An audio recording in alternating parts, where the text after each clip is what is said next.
Olá, tudo bem? Seja muito bem-vindo, seja muito bem-vinda à nossa trilha de aprendizagem. Meu nome é professor Rodolfo Bach e na nossa trilha de hoje iremos estudar os embargos de declaração. Os embargos de declaração possuem uma discussão interessante acerca da natureza jurídica. Por um lado, há quem defenda a natureza de recurso, por outro lado, há quem defenda a natureza de mero requerimento de complementação da prestação jurisdicional. Superada essa discussão, hoje prevalece o entendimento de que os embargos constituem verdadeiro recurso, ou seja, possuem natureza jurídica de recurso a ser manejado pela parte. Só que é um recurso que não se presta à justiça da decisão.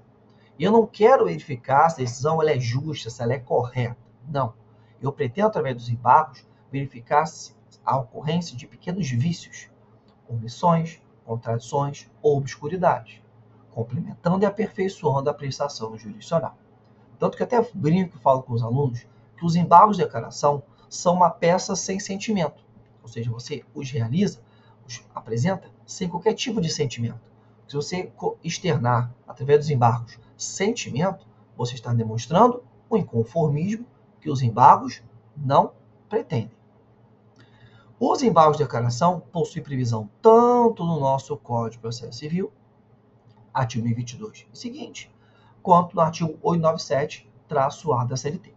Tanto assim é que nós temos a multa por embargos protelatórios. Caso a parte os maneje de forma a protelar a decisão, ou seja, protelar o andamento do processo, poderão sofrer uma multa nos termos do artigo 1026, parágrafo 2º do CPC.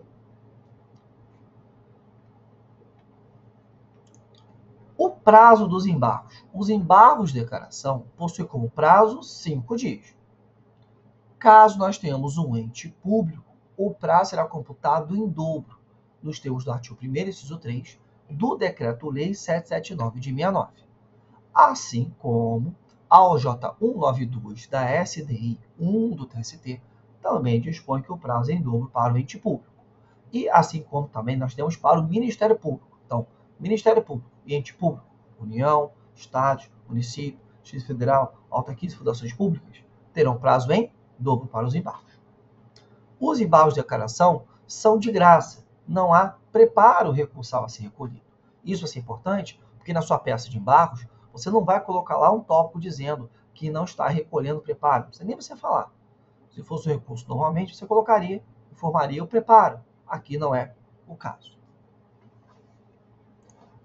O cabimento dos embargos, nós estudamos o cabimento dos embargos através do estudo em conjunto do Código de Processo Civil, artigo 1022, e do texto consolidado, artigo 897-A da CLT.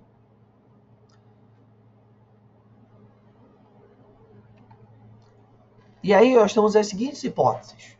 Primeira delas, omissão. O que é esse negócio de omissão, Rodolfo? Omissão é a falta de apreciação de algo, seja na petição inicial, quando o autor faz lá os pedidos e o juiz não aprecia algum deles, nós teríamos uma sentença cetra petita, assim como na contestação, na qual há uma tese jurídica relevante ou um argumento de defesa relevante que deixou de ser apreciado.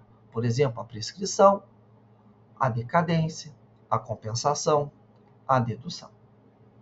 Então, seja na inicial, seja na contestação, elas podem gerar as duas, eventual oposição de embargos de declaração. Contradição é quando há conflito entre duas proposições, atual e anterior. Então, por exemplo, eu digo lá que na sentença que o reclamante não ultrapassava o limite de 8 horas diárias e 44 semanais, mas condena a empresa ao pagamento de horas extras. Obscuridade é a falta de clareza, ou seja, você lê o texto, mas não está entendendo nada que está ali escrito. Por isso que cada vez mais se recomenda uma linguagem que seja menos rebuscada pelo Poder Judiciário. O próprio Conselho Nacional de Justiça vem recomendando a utilização de uma linguagem mais simplória, menos juridiquês. A hipótese da letra D é atinente ao manifesto equívoco no exame dos pressupostos extrínsecos do recurso. O que é isso? É quando há um equívoco na análise de alguns pressupostos extrínsecos do recurso. Por exemplo, Coloquei para você declaração de intempestividade quando o recurso é interposto no primeiro dia útil subsequente ao feriado. Estamos na nossa querida amada Niterói. Niterói, nós temos o feriado de 22 de novembro, Araribóia. Vamos supor que o último dia do prazo do seu recurso ordinário a ser interposto em face da primeira vara de Niterói caiu no dia 22 de novembro, que foi uma segunda-feira. Então, o prazo seria prorrogado para terça-feira. Você foi lá e interpôs o recurso ordinário na terça-feira. Logo, se o magistrado, na admissibilidade feita pela primeira vez, cometer equívoco e esquecer do feriado, poderá haver oposição de embargos de declaração com vistas a corrigir o manifesto equívoco no exame do pressuposto extrínseco recursal tempestividade. E aí o recurso que não seria conhecido passará a ser conhecido. Temos também o erro material. Erro material é o erro de grafia de nome ou erro de número do processo, que pode também ser corrigido por simples petição. Mas também cabem os embargos de declaração para essa hipótese. Temos também as decisões extra, ultra e citra petita. Decisão citra petita, como nós já vimos, é aquela que deixa de apreciar algo. No caso aqui, seria até um dos pedidos do exordiano. Já a decisão ultra petita é aquela que dá além dos limites do que foi pedido. Já a decisão extra petita defere coisa diversa da que foi pedida. E aí temos, por último, o cabimento que acaba sendo mais importante e o mais difícil de explicar, que é o pré-questionamento.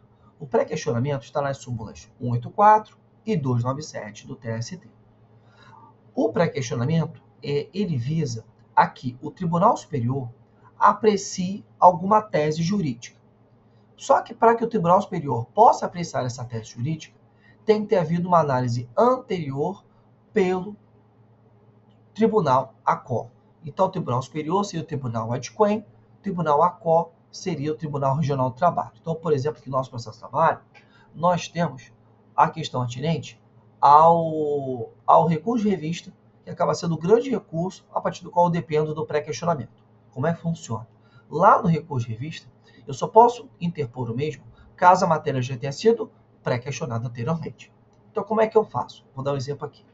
Eu interpus um recurso pela empresa, dizendo, olha, o trabalhador sofreu acidente de trabalho porque ele não usou o EPI correspondente, ou chamado fato exclusivo da vítima. Não se fala culpa, se fala fato exclusivo da vítima. Eu aleguei isso no recurso. O tribunal não se manifestou. Se ele não se manifestou expressamente sobre essa tese jurídica, cabe à parte manejar os embargos de declaração, visando a promover o pré-questionamento explícito da matéria. Isso está nas súmulas 184 e 297 do TST.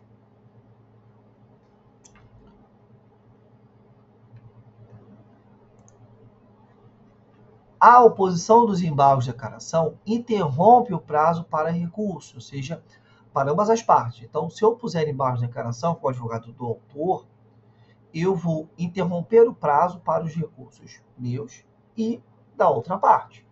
Quando do julgamento dos embargos, eu reinicio a contagem do prazo. Não haverá esse efeito interruptivo, diz o próprio texto consolidado, artigo 97-A, parágrafo 3º, em algumas hipóteses, quais sejam: caso haja intempestividade dos embargos, caso seja caso a parte, né, que opõe os embargos esteja irregular quanto à representação ou ausente a sua assinatura. Então, quando forem intempestivos, irregulares a representação, ou seja, quem assina os embargos não tem poder de nos autos para atuar, ou ausente a assinatura, embargos apócrifos, ocorrerá o não conhecimento dos embargos. Tá? E eu coloquei também para você a questão do pré-questionamento da sequência. De forma mais a miúde, eu cito o professor Mário Antônio Teixeira Filho, dos moldes processualistas do trabalho ainda vivos. Né? Ele fala o seguinte: o vocábulo pré-questionamento não se conta dicionarizado.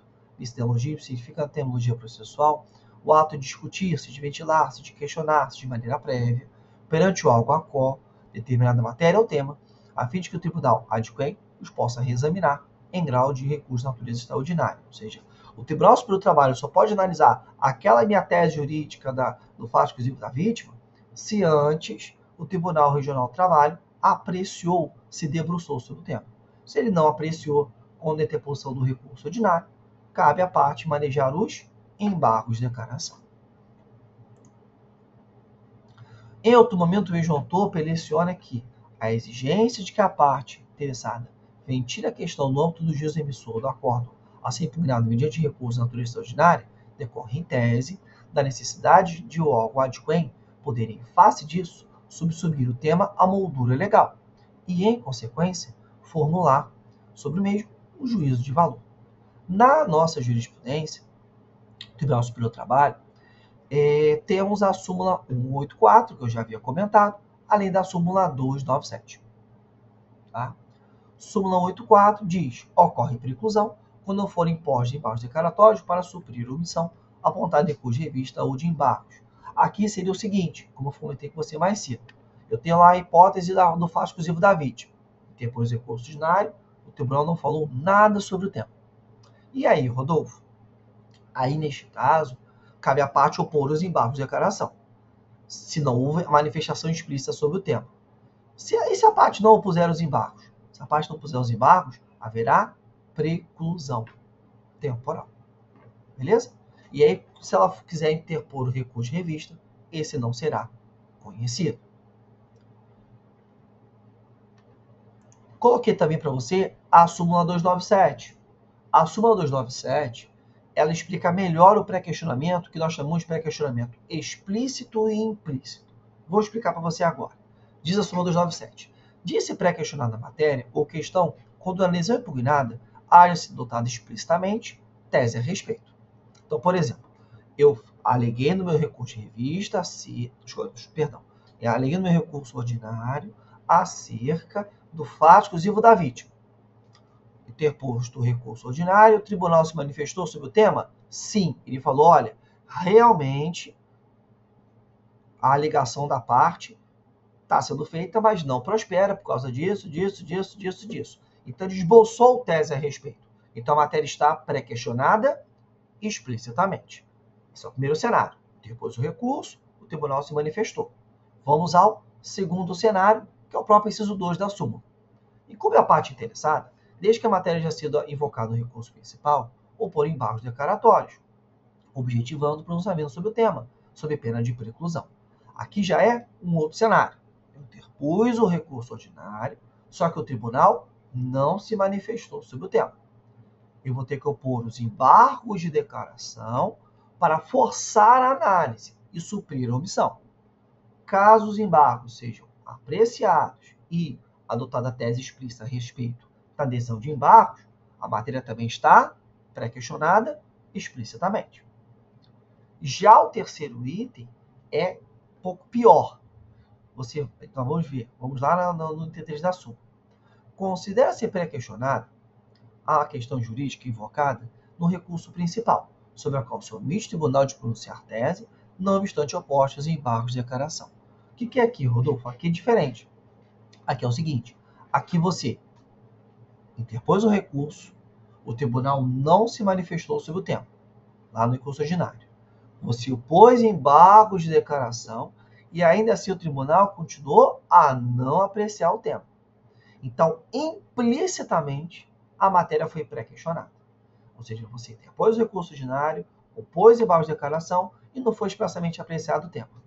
Fatalmente, lá no nosso recurso de revista, nós temos uma preliminar de negativa de prestação jurisdicional, na qual eu vou ter que transcrever o trecho dos embargos e mencionar o trecho da decisão, fazendo esse cotejo, para que haja uma alegação de nulidade por negativa de prestação jurisdicional. E se acolhida essa preliminar, o Tribunal Superior do Trabalho determinará o retorno dos autos ao Tribunal Regional para que sejam apreciados os embargos de declaração. Coloquei para você também o prazo em dobro que nós já havíamos dito e algumas recomendações de leitura, que são as OJs 62, 118, 119, 256, todas da SDI 1 do TST. Beleza? Com isso, nós fechamos a nossa trilha de aprendizagem sobre os embargos de declaração. Tá? Aqui estão os nossos contatos, tá? Caso precise falar conosco, você é nosso aluno do nosso NPJ, beleza? Muito obrigado pela sua presença aqui na nossa aula e espero que tenha contribuído para os seus estudos e até a nossa próxima trilha de aprendizagem.